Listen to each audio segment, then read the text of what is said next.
बिस्मिल्लाहिर्रहमानिर्रहीम अस्सलामु अलैकुम।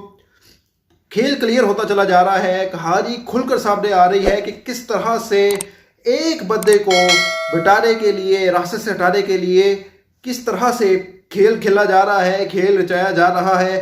माइनस इमरान खान का जो फार्मूला है वो बाकायदा तौर पर इम्प्लीमेंट होता हुआ नज़र आ रहा है। लेकिन मैं ज़रा हिस्ट्री में जाऊँ तो पीपल्स पार्टी, उसके साथ भी बहुत बुरा सलूक हुआ था ज़ियाउल हक के दौर में, जब कौसर नियाजी, हनीफ रामे जैसे लोग जो थे वो एक एक करके भुट्टो को छोड़ते चले जा रहे थे।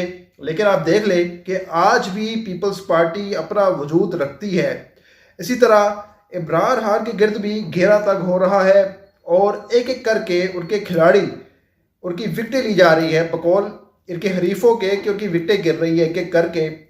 मैं यहाँ पर ये बात कहना चाहूँगा और वाज़ेह करना चाहूँगा कि 9 मई के वाक़ये में जो भी